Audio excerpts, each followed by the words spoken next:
കൊല്ലാന്ന് വിചാരിച്ചു അല്ലടാ? എന്റെ മോനെ കൊന്നിട്ട് പെണ്ണും കെട്ടി സുഖമായിട്ട് കഴിയാമെന്ന് കരുതടാ. നിന്നെ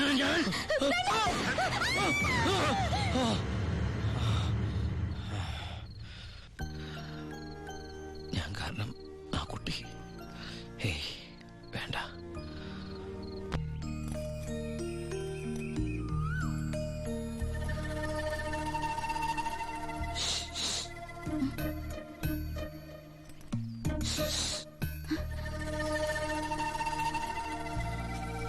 പാമ്പല്ല, ഞാനാ.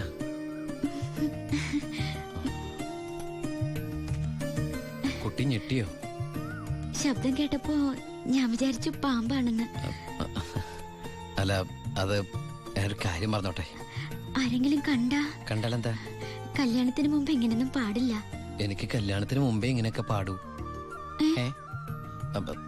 കുട്ടി എന്റെ കഥയൊന്ന് കേക്കണം. കഥയൊക്കെ എഴുതുവോ? എന്നിട്ട് വല്ല വാരികയിലും പ്രസിദ്ധീകരിച്ചോ? ആ കഥയല്ല, ഇതെന്റെ ജീവിത കഥയാ. കുട്ടിക്കൊരു സത്യം അറിയോ? ആദ്യമായിട്ട് ഞാൻ ദുബായിക്ക് പോയത് ഫ്ലൈറ്റിലല്ല, പിന്നെ കള്ള ലോഞ്ച് കയറിയ. അവിടെ എത്തും മുമ്പ് ആ ലോഞ്ച് മുങ്ങി. ഈശ്വര, എന്നിട്ട് വല്ലതും പറ്റിയോ? ഞാൻ ആ കരയിൽ കിടന്ന്, അല്ല കര കാണാ കടലിൽ കിടന്ന് മരണത്തോട് മല്ലടിച്ചു. പിന്നെ എനിക്കൊന്നും ഓർമ്മയില്ലായിരുന്നു. ബോധം തെളിഞ്ഞപ്പോ ഞാൻ ദുബായിലുള്ള ഒരു ക്രിസ്ത്യാനി ഷെയ്ഖിന്റെ വീട്ടിലായിരുന്നു.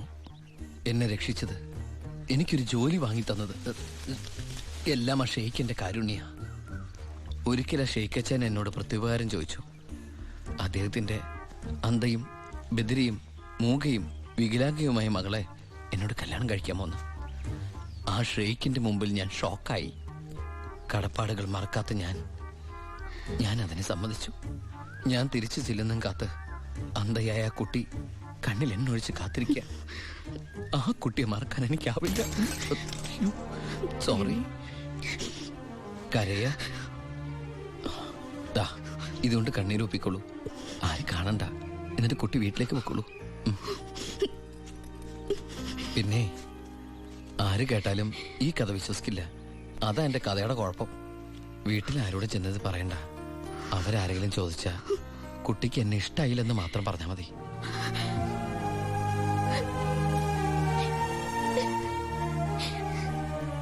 എന്റെ സർപ്പത്തമാരെ, അറിയാലോ എന്റെ അവസ്ഥ. ഈ പാവം കുട്ടിയെ ചതിക്കാൻ എനിക്കാവില്ല.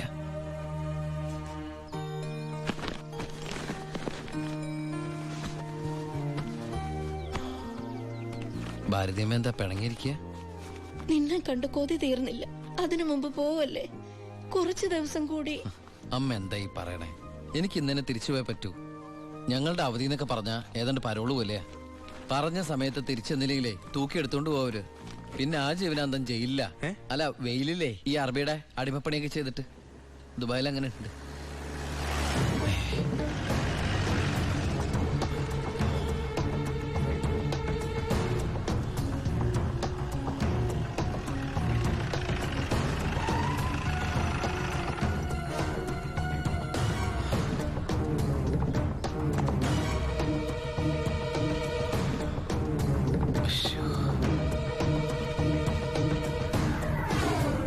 ഏട്ടനെന്താ പതുങ്ങി നോക്കുന്നത്? പോലീസ്. അയാൾ ആ ഗോപികയുടെ അടുത്ത ബന്ധുവാ. ഈശ്വര, ഇങ്ങനെ ഒരു ബന്ധു ഓർക്കുണ്ടായിരുന്നോ? അതെന്താ ഉണ്ടായാലും? അല്ല, ഒരു വല്ലാത്ത വൃത്തികെട്ട രൂപമല്ലേ. അമ്മങ്ങോട്ട് മാറിക്കാ, പെട്ടി ഒന്ന് പെട്ടെന്ന് പൊടിക്കോട്ടെ. ഇത്രയും വലിയ തറവാട്ടിന്ന് ഇത്രയും നല്ല ചെറുക്കന്റെ ആലോചന, അതും ദുബായിക്കാരന്റെ. വല്യേട്ടൻ ഫോൺ ചെയ്ത് പറഞ്ഞപ്പോ നിന്റെ ഭാഗ്യമായിട്ടാ ഞാൻ കരുതിയത്. എന്നിട്ടിപ്പോ നിന്റെ ഭാഗത്ത് നിന്ന് കല്യാണം വേണ്ടാന്ന് പറയാൻ എന്താ കാരണം? ഇനി നിനക്ക് ആരോടെങ്കിലും പ്രേമം പറ്റുകൊണ്ടോടി? പിന്നെന്താ പ്രശ്നം? വല്യേട്ടന് എന്തെങ്കിലും സംഭവിച്ചാ പിന്നെ നിനക്ക് ആരാ ഉള്ളത്? നീ എതിരൊന്നും പറയണ്ട. ഇത് നിന്റെ ഭാഗ്യമായിട്ട് കരുതിയാ മതി. വല്യേട്ടനാണെങ്കിൽ ഉറപ്പിച്ചോ, ബാക്കി ഞാൻ ഏറ്റു. എന്തായാലും ചെറുക്കൻ പോണ ദിവസം വന്നാൽ നന്നായി. ഉണ്ണിയൊന്ന് കാണാലോ. വല്യേട്ടാ, ഞാനൊന്ന് ഉണ്ണിയെ പരിചയപ്പെട്ടിട്ട് വരാം.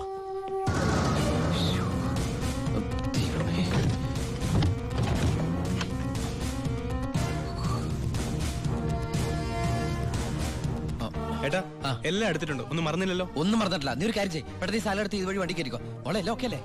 അമ്മേ, സമയമായമ്മേ. അമ്മ ഞാൻ ഇറങ്ങട്ടോ. എന്തേത്? ഇത്തിരി അച്ചാറും പലഹാരങ്ങളും. എന്റെ അമ്മ ഈ സാധനങ്ങളൊന്നും അങ്ങോട്ട് കൊണ്ടാൻ പറ്റില്ല. അവിടുന്ന് തരുന്ന ഫുഡല്ലേ കഴിക്കാൻ പറ്റുള്ളൂ. ഭയങ്കര സ്ട്രിക്റ്റ് അല്ലേ?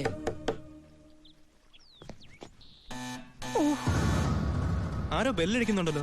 അല്ല എടാ, ഹലോ അവിടെ നിന്നേ നിന്നേ. ഏയ്, അത് പിച്ചക്കാരനാ പിച്ചക്കാരൻ. ഞാൻ 10 രൂപ കൊടുത്തപ്പോ 100 രൂപ വേണമെന്ന്. ഗൾഫുകാരുടെ ഒരു അവസ്ഥ നീ അവനെ ഞാനിന്ന് എടാ അവൻ അവിടെ നിന്ന് അടിക്കട്ടെ. നമ്മുടെ മസിൽ അടിക്കുന്ന പിച്ചക്കാരാണോ? നീ ഇങ്ങോട്ട് വന്നേ, മോളെ ഇങ്ങോട്ട് വന്നേ, പെട്ടെന്ന് വാ. ദേ സാധനങ്ങൾ എടുത്തിട്ട് വേഗം വണ്ടിയിലേക്ക് എടുത്ത് വെച്ചേ. അമ്മേ ആ ആളനക്കും ഇല്ലല്ലോ. ചിലപ്പോ എയർപോർട്ടിൽ പോയി കാണും. ആ എങ്കി അടുത്ത പ്രാവശ്യം വരുമ്പോ കാണാം. പോട്ടെ. ആ ഫ്രണ്ട് സീറ്റ് വെക്കണേ. വേഗം എടുത്ത് വെക്കേ.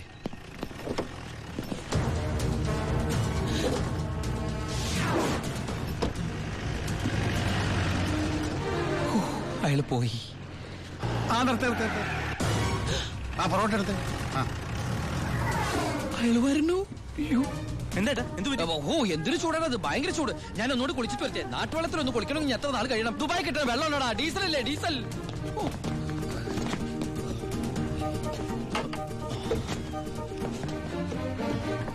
ആ ഞാൻ വിചാരിച്ചു പോയി കാണുമെന്ന്. നീ എന്റെ ഗോപിയേക്ക് ചേർന്ന ചെറുക്കൻ തന്നെ. അയ്യോ ഞാൻ ഉണ്ണിയല്ല, ഏ? ഉണ്ണി എന്റെ ഏട്ടനാ. അപ്പൊ ഉണ്ണി എവിടെ ഒന്നും കണ്ടില്ലല്ലോ. ഉണ്ണിയേട്ടാ, എന്താടാ? ഒരാൾ കാണാൻ വന്നിരിക്കുന്നു. അയ്യോ ഈ സമയത്താ? ഉണ്ണി കുളിക്കല്ലേ? ആ കുളിച്ചോണ്ടിരിക്കുക. ആരാടത്? ദിവാകരൻ, അപ്പുറത്തെ വീട്ടിലെ ഗോപിയുടെ കൊച്ചച്ഛൻ. ഭാവിയിൽ ഉണ്ണിയുടെ ഒരു ബന്ധുവായിട്ട് വരും. ജയിലറാ. അതെയാ? ആ ഒന്ന് മുഖം കാണിക്കാൻ വേണ്ടി വന്നതാ. മുഖം കാണിക്കാൻ ഞാനെന്താ രാജാവാ? ഓ ഫലിതപ്രിയൻ. നമ്മള് തമ്മിൽ കാണേണ്ട കാര്യം പറഞ്ഞത്. ഞാൻ കണ്ടിട്ടുണ്ട്. എവിടെ വെച്ച്? ഞാൻ സോപ്പ് വെച്ചോണ്ടിരിക്കുക, അതുകൊണ്ട് കേട്ടത് മാറിപ്പോയതാ. വരുന്ന വഴിക്ക് കണ്ടുന്ന്. ഓ അങ്ങനെ. ഓ പിന്നെ പോയിട്ട് ഇത്തിരി ധൃതി ഉണ്ടായിരുന്നു. 12:30 ട്രെയിൻ. പെട്ടെന്ന് ഇറങ്ങുമാവോ? ഏയ് വൈകും വൈകും. ട്രെയിൻ മിസ്സാക്കണ്ട, വേഗം പുറപ്പെട്ടോളൂ. നമുക്ക് നാളെ അവിടെ വെച്ച് കാണാം. അവിടെ വെച്ചോ? നാളെ എവിടെ വെച്ച്? സോപ്പ് വാങ്ങി പോയതായിട്ട് പറഞ്ഞത് മാറിപ്പോയതാ. അടുത്ത വരവിന് ഇവിടെ വെച്ച് കാണാമെന്ന്. ആ ശരി ശരി, എങ്കിൽ ഞാൻ ഇറങ്ങുന്നു. ആ ഇങ്ങോട്ടെന്ന് വെച്ച പൊക്കോളൂ. ഞാൻ ഈ ഗ്ലാസ് എടുത്തോട്ടെ. ഗ്ലാസാ? ഗ്ലാസ്സിലെ ചായ കളഞ്ഞിട്ട് അമ്മയോട് വെച്ചിട്ട് എടുത്തോളൂ. അയ്യോ ഞാൻ ഈ കൂളിംഗ് ഗ്ലാസിന്റെ കാര്യം പറഞ്ഞത്. കൂളിംഗ് ഗ്ലാസോ ചില്ല് ഗ്ലാസോ ഇനി അപ്പുറത്തെ സ്കൂളിലെ ക്ലാസ്സോ എന്താന്ന് വെച്ചാൽ വേഗം എടുത്തിട്ട് വേഗം പൊക്കോളൂ. ട്രെയിൻ മിസ്സാവും. ആ ഓ